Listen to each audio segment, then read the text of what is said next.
Hello friends, welcome to my channel. आज की video में मैं आप लोगों को सीबीडीटी का सर्कुलर जो कि सेक्शन 194 क्यू से रिलेटेड आया है, TDS on purchase of goods, उससे रिलेटेड क्लैरिफिकेशंस उन्हें इशू कर दिए हैं। इस सेक्शन से रिलेटेड काफ़ी डाउट्स थे और काफ़ी प्रॉब्लम थी इसकी एप्लीकेबिलिटी में, जो कि 1 जुलाई 2021 से एप्लीकेबल है। अब सारी चीज़ों को क्लैरिफाई कर दिया सीबीडीटी ने। मैंने इससे रिलेटेड आप लोगों के लिए नोट्स भी बनाए हैं जिससे आपको आसानी हो समझने के लिए। तो अपन स्टार्ट करते हैं। अगर आपने मेरे चैनल को सब्सक्राइब नहीं किया है तो प्लीज़ इसे सब्सक्राइब करें, जैसे ऐसी एजुकेशनल वीडियो जीएसटी से रिलेटेड, इनकम टैक्स रिटर्न से रिलेटेड, अकाउंटिंग से रिलेटेड आपको मिलते रहें।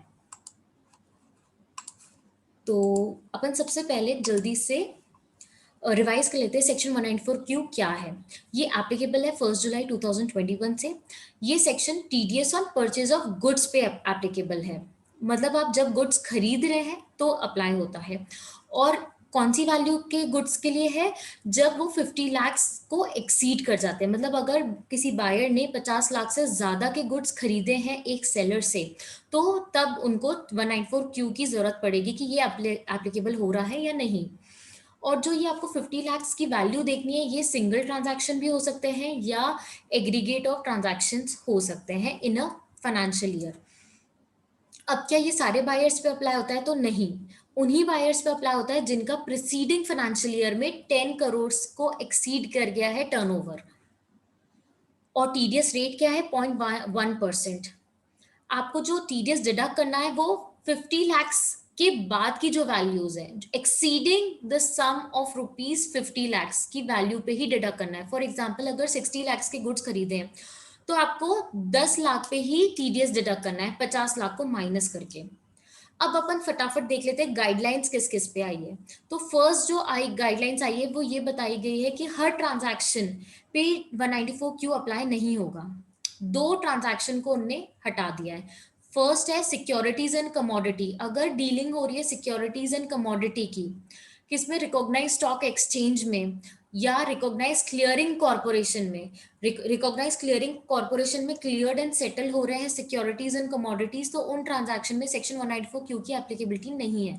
सेकंड जो है ट्रांजैक्शन, वो है ट्रांजैक्शन इन इलेक्ट्रिसिटी या renewable energy certificates and energy saving certificates traded through power exchange.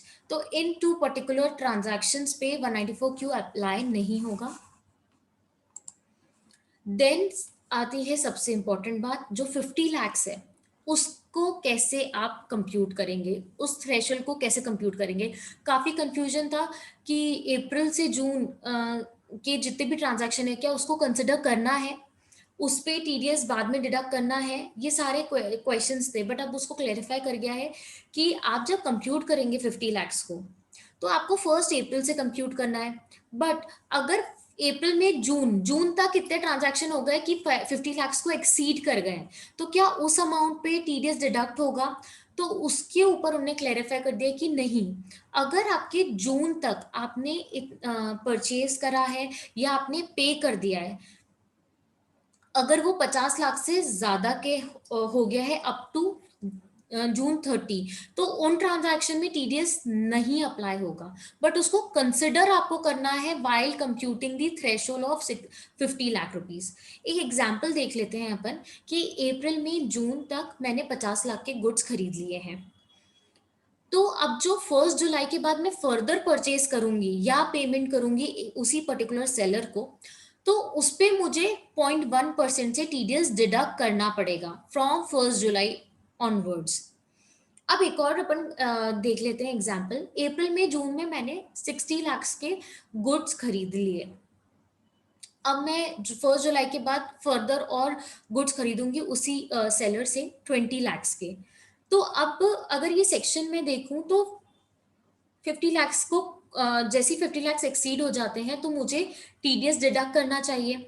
मतलब जून तक मैंने 60 लाख खरीदे हैं तो जो 10 लाख का गैप है उस पे मुझे टीडीएस डिडक्ट करना चाहिए आफ्टर 1 जुलाई, क्योंकि आपको एग्रीगेट देखना है पूरे साल भर का।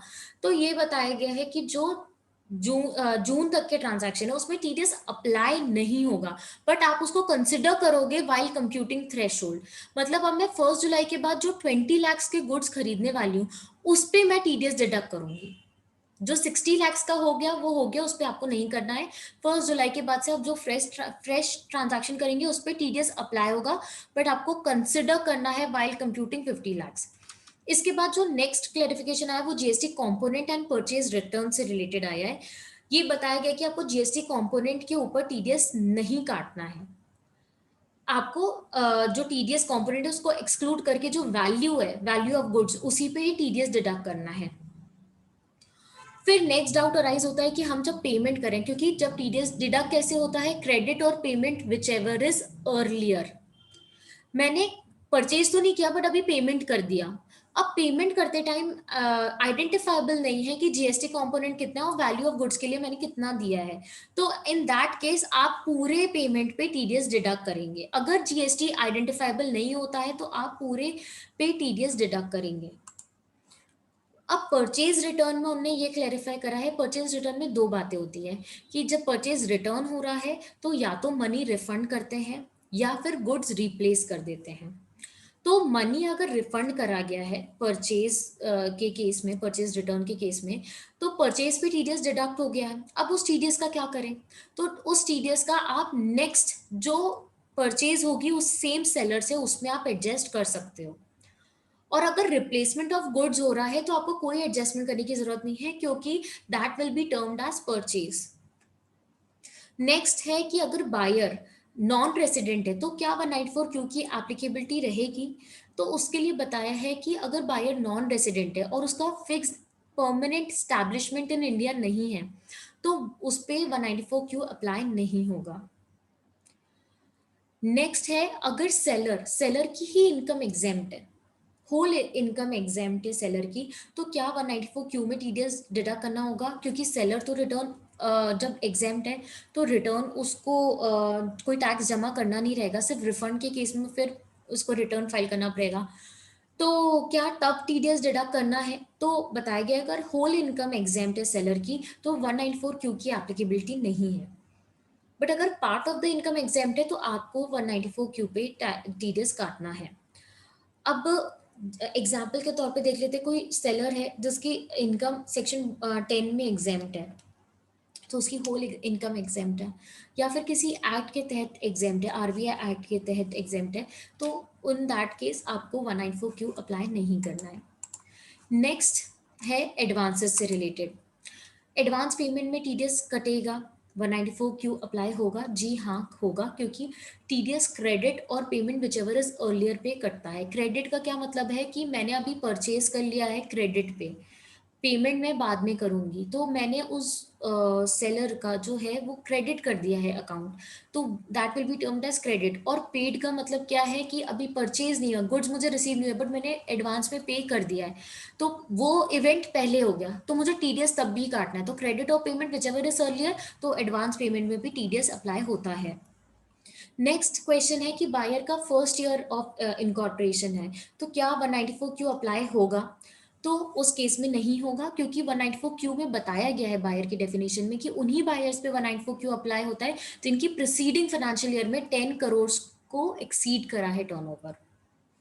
नेक्स्ट इसी से रिलेटेड है कि टर्नओवर को कैसे देखा जाएगा, बायर बायर कौन से बायर्स हैं जिन पे ये सेक्शन 194 क्यू अप्लाई होगा? तो उन बायर्स का जिनका टर्नओवर या टोटल सेल या ग्रॉस रिसीट 10 करोड़ को एक्सीड करे प्रीसीडिंग फाइनेंशियल ईयर में, जब वो ट्रांजैक्शन कर रहे हैं जिस साल, उसके पहले वाले साल में देखा जाएगा कि उनका total sales, turnover, gross receipt क्या 10 करोड़ को एक्सीड कर रहा है। बिजनेस एक्टिविटी से नॉन बिजनेस एक्टिविटी को कंसिडर नहीं किया जाएगा व्हाइल कंप्यूटिंग 10 करोड़ टर्नओवर। इसके बाद बहुत ही इंपॉर्टेंट क्लेरिफिकेशन है section 194 O, 194 Q and 2061 H से रिलेटेड, क्योंकि ये तीनों सिमिलर सेक्शन है, ये एक ट्रांजैक्शन में तीनों अप्लाई हो जाते हैं। तो अगर एक ट्रांजैक्शन में तीनों अप्लाई हो रहे हैं तो क्या तीनों के तहत टीडीएस डिडक्ट होगा? तो बहुत ही नाइंसाफी हो जाएगी, तो इसके लिए क्लेरिफाई करा गया कि नहीं, तीनों नहीं होगा। जहां इन तीन सेक्शन की बात आती है तो आपको हायरार्की देखनी है कि फर्स्ट कौन सा सेक्शन देखा जाएगा, अप्लाई हो रहा है ठीक है, उस पर टीडीएस कट गया ठीक है, फिर बाकी दो में नहीं काटना है। वैसे ही नेक्स्ट एंड देन नेक्स्ट, तो अपन 194 ओ पहले देखते हैं। ये ई कॉमर्स से रिलेटेड है। ई कॉमर्स को डिडक्ट करना रहता है सेक्शन 194 ओ में टीडीएस। तो ई कॉमर्स ने अगर टीडीएस डिडक्ट करा है इन अ पर्टिकुलर ट्रांजैक्शन, तो 194 क्यू अप्लाई नहीं होगा, 2061 एच अप्लाई नहीं होगा। अब सेकंड जो सेक्शन है वो है 194 क्यू, जो कि टीडीएस ऑन परचेज है। और जो नेक्स्ट सेक्शन है 206C1H, ये है टीसीएस, वो भी सेल ऑफ गुड्स से रिलेटेड है। मतलब 194Q एंड 206C1H बिल्कुल सिमिलर है, बस डिफरेंस ये है कि एक टीडीएस का सेक्शन है और एक टीसीएस का सेक्शन है। Threshold limit, buyer and seller के लिए जो टर्नओवर लिमिट है, सब सेम है। तो अगर एक पर्टिकुलर ट्रांजैक्शन है जिसपे 194 क्यू भी अप्लाई हो रहा है और 206C1H भी अप्लाई हो रहा है, मतलब कि एक बायर है, उसका जो टर्नओवर है प्रीसीडिंग फाइनेंशियल ईयर में वो 10 करोड़ को एक्सीड करता है। वैसे ही सेलर है, सेलर का भी जो टर्नओवर है प्रीसीडिंग फाइनेंशियल ईयर में 10 करोड़ को एक्सीड करता है। अब बायर खरीद रहा है गुड्स 50 लाख से ज्यादा के, सेलर सेल कर रहा है 50 लाख से ज्यादा के। तो ये बिल्कुल पर्टिकुलर सिचुएशन है जिसमें दोनों सेक्शन अप्लाई हो रहे हैं। तो इन दैट केस आपको क्या करना है, 194 क्यू, मतलब बायर के ऊपर रिस्पॉन्सिबिलिटी कि भाई तुम्हें टीडीएस काटना है, सेलर को नहीं। तो बायर ऐसे ट्रांजैक्शन में काटेगा, मतलब 194 क्यू को पहले देखा जाएगा, सेलर की बाद में बारी आएगी टीसीएस कलेक्ट करने की। अगर बायर भी ऐसा है जिसकी 10 करोड़ से नीचे है बट सेलर है जिनके 10 करोड़ से ऊपर है टर्नओवर, तो फिर 206C1H, मतलब सेलर को टीसीएस कलेक्ट करना पड़ेगा बायर से।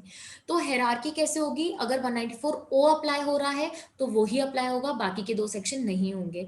अगर 194O नहीं हो रहा है तो आपको 194Q देखना है, वो अप्लाई हो रहा है जी, तो आपको उसके तहत काटना है। अदरवाइज 206C1H में टीडीएस कटेगा। तो हेरारकी ऐसी रहेगी। तो ये पूरे क्लेरिफिकेशन आए हैं, होप आपको ये सर्कुलर समझ आया होगा। अब 194Q बहुत स्मूथली अप्लाई हो पाएगा, सारे जो डाउट्स हैं, जितने प्रॉब्लम्स हैं, ये सब दूर हो गए हैं।